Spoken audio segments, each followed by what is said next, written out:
Avertissement, le milieu chaufferie est réservé aux professionnels formés car le milieu est potentiellement dangereux. Il y a un risque d'explosion, d'électrocution, d'intoxication mortelle au CO et de brûlures graves pour l'intervenant. Alors dans cette vidéo, je vais vous présenter une petite chaufferie, donc avec un départ chauffage et une production ECS. Et cette chaufferie est sous supervision Trend que je vais vous montrer dans cette vidéo. Alors je vais d'abord vous montrer le schéma hydraulique de la chaufferie. Donc comme vous pouvez le voir, il n'y a pas grand chose. Donc c'est une chaudière et un brûleur gaz.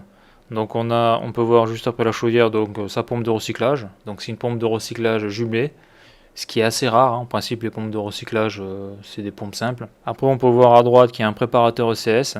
Donc on voit que la pompe de charge du préparateur ECS est une pompe jumelée. Donc ça rentre dans l'échangeur du préparateur ECS. Après on peut voir juste au-dessus du préparateur ECS qu'il y a une pompe. Donc cette pompe n'existe plus dans la chaufferie, c'est un ballon qui a été remplacé il n'y a pas très longtemps. Donc on peut voir donc le tuyau violet qui rentre là, le bleu là, c'est l'eau de ville, donc c'est l'eau froide. Et juste à côté on peut voir une petite pompe qui est sur la boucle de recyclage ECS. Donc c'est cette boucle qui permet d'avoir de l'eau chaude au robinet instantanément. Et donc c'est elle qui fait circuler l'eau dans les tuyaux. Donc après on peut voir donc sur le préparateur ECS un tuyau rouge qui part, donc qui est le départ ECS, donc qui est le départ eau chaude sanitaire. Après sur la droite on peut voir donc une pompe jumelée avec une 23 voies. Donc ça c'est le départ chauffage. Et encore à droite on peut voir une pompe qui est seule, où il y a marqué aérotherme, donc ça c'est un départ chauffage qui est condamné. Et on peut voir donc il y a un petit purgeur là, juste à côté. Et en bas on peut voir donc le pressostat manque d'eau et le vase d'expansion. Donc voici une autre chaufferie.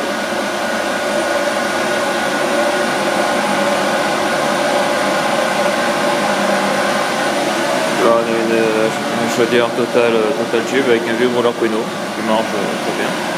Alors c'est une chaudière Total Tube de 160 thermi-heure. Là on peut voir un brûleur Queno, donc brûleur à gaz, à air soufflé, qui est plus très jeune, il a quelques années. C'est un Queno type A 372N, donc c'est une pièce de musée, mais qui fonctionne toujours. Donc là j'interviens d'astreinte parce qu'il y avait un problème. La vanne gaz extérieure a été fermée.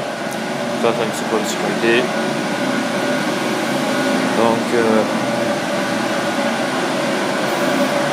en bas ici c'est le retour, là où c'est le départ, c'est cette chaudière là. C'est pas tout le temps la même position des tuyaux. Donc là c'est une sonde du train, sonde de température.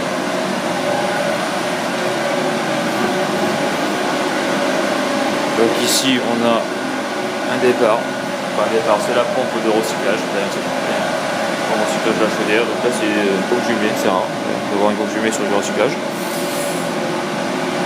Ici on a la pompe de boucle ECS. Donc là on peut le voir, ici c'est le compteur d'eau ECS, donc eau chaude sanitaire. C'est l'eau froide qui arrive. Et donc le retour de la boucle ECS qui est ici là, et bien va au ballon. Donc là on peut voir que c'est une sonde, c'est la sonde du train de l'automate, qui est ici. Donc ici, il y a l'armoire.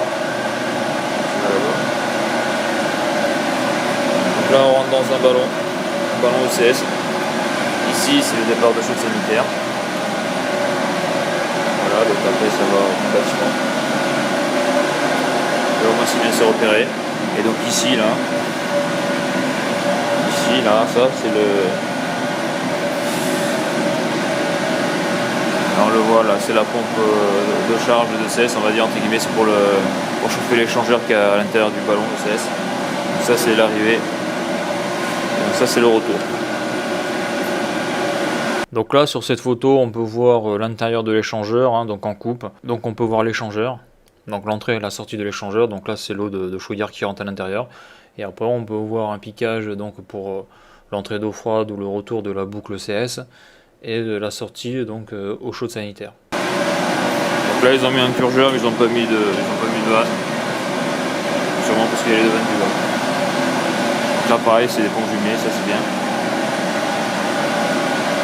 Donc après donc voici donc ça c'est un ballon. Donc, je sais pas comment il fait celui-là. Après on a donc un départ chauffage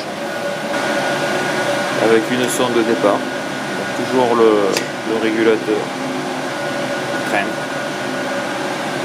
Voilà.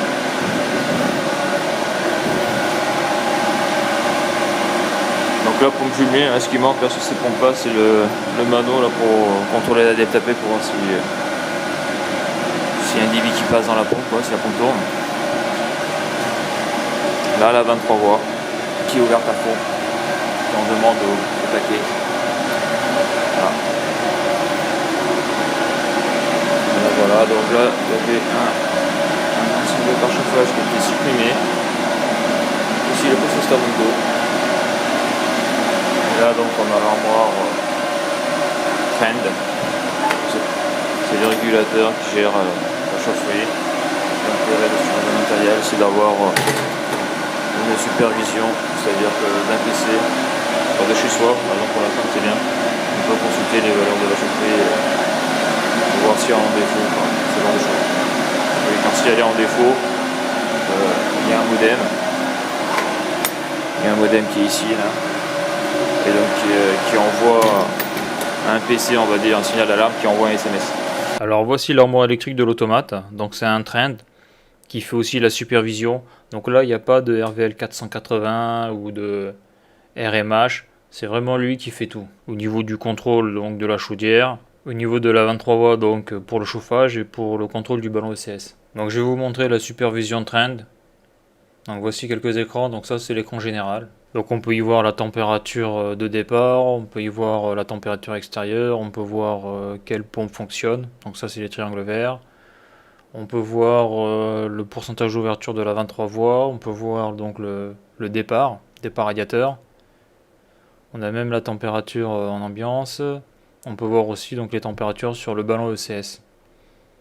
On peut aussi changer les valeurs au niveau de la 23 voies, on a des petites clés à molette. Donc ça c'est pour changer les consignes et la courbe de chauffe. Donc sur cet écran, sur la chaudière, on peut voir donc le maxi chaudière température, le mini chaudière température. On peut voir le temps de permutation des pompes. Donc là on voit que le chaudière est autorisé à fonctionner. On peut voir aussi donc autorisation alarme chaudière donc qui est sur oui. Ça c'est pour les renvois de défaut de la GTC sur un téléphone portable, donc pour envoyer des SMS. On peut voir aussi que la température d'arrêt chauffage, donc arrêt écho, est à 15 degrés. Donc voici l'écran de paramétrage de la 23 voies, donc ça peut se faire à distance. Donc on voit comment c'est fait au niveau de la courbe de chauffe. Et donc on peut voir les valeurs auxquelles on a accès depuis n'importe quel PC. Donc ça c'est bien lorsqu'on est en astreinte, de contrôler de chez soi les températures. Ou de faire des corrections si le client se plaint qu'il a trop froid ou trop chaud à distance sans s'en déplacer. Alors celui-là c'est l'écran donc du ballon ECS, donc on peut voir que autorisation ECS est sur oui, donc l'automate autorise la production d'ECS.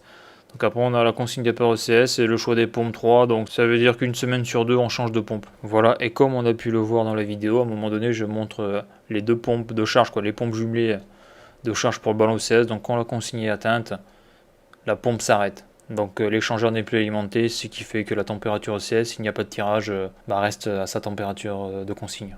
Et dès qu'il y a du tirage ou dès que la température ECS se diminue, la pompe de charge de l'échangeur ECS se remet en marche pour permettre l'échange et de remettre à température le ballon ECS. Donc là après vous pouvez aussi consulter l'archivage des températures.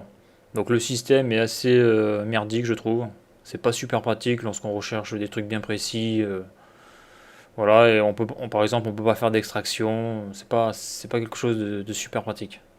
Voilà, et sur celui-là, donc vous pouvez aussi changer le confort, le réduit pendant la semaine. Donc là aussi, c'est pareil, ce système a un gros défaut, c'est que il est pas super pratique au niveau, par exemple, comparé au RVL 480 où on peut programmer à l'avance des plages de vacances sur toute l'année. Là, sur ce système-là, en tout cas, bon, peut-être qu'il n'y a pas l'option. Mais c'est pas possible. Donc toutes les semaines, lorsqu'on va faire des changements, il faut le faire une semaine à l'avance, c'est assez galère. Alors les supervisions consultables à distance, c'est super pratique. Donc lorsque vous êtes d'astreinte, ça permet de faire un premier contrôle de chez vous. Même quand vous êtes sur un autre site, ça permet aussi de contrôler donc un site qui aura un problème. Bon, le gros défaut du Trend là, c'est donc on passe par un modem RTC et vraiment c'est super lent quoi. Parce que ça va sur un serveur et si le serveur rame, des fois, pour accéder aux données, il faut des fois 5 voire 10 minutes. Donc si vous êtes pressé, vous avez vite fait de vous énerver. Donc c'est vrai que c'est un système intéressant, mais quand ça marche, mais souvent on se rend compte qu'en pratique c'est lent, c'est hyper lent. C'est pas quelque chose de super réactif. Donc lorsque vous allez sur ce type de supervision, il ne faut pas avoir le speed. Sinon, vous pouvez vite vous énerver sur le PC et voilà quoi. Voilà, chauffé, ça c'est l'armoire. L'armoire de commande, donc tous les voyants sont pétés, j'ai l'impression. Donc c'est une vieille armoire, elle est propre, il y a de la place, il y a de l'espace. Par contre, il n'y a pas de chemin électrique. Alors voici l'armoire de la chaufferie. On peut voir qu'elle est propre. Ce qui est dommage, c'est qu'il n'y a pas de repère sur les goulottes pour voir exactement qui fait quoi. Et bien sûr, il n'y a pas de schéma électrique. Donc sur l'armoire de l'automate, vous avez ce boîtier. Donc c'est une sorte de télécommande, donc qui est incrusté dans l'armoire, ce qui permet d'accéder aux variables de l'automate et de, par exemple, de changer les consignes, voire d'autoriser ou de refuser les renvois de défaut, donc par le biais du téléphone pour les recevoir par SMS, ce genre de choses. Donc on peut voir que l'affichage se fait que sur 2 lignes et que c'est pas une interface super sexy, on va dire. Il n'y a pas de graphique, il n'y a pas de schéma de chaufferie, il n'y a rien du tout, quoi. C'est assez austère. Donc là, je vais regarder juste les températures avant de partir. En température, c'est 4,2 degrés. Départ primaire 62,8. Départ radiateur 56,7. Départ OCS 32. Retour OCS 21,5. Avant OCS 30,2. Là, le temps que ça chauffe. Ambiance cantine 16,9.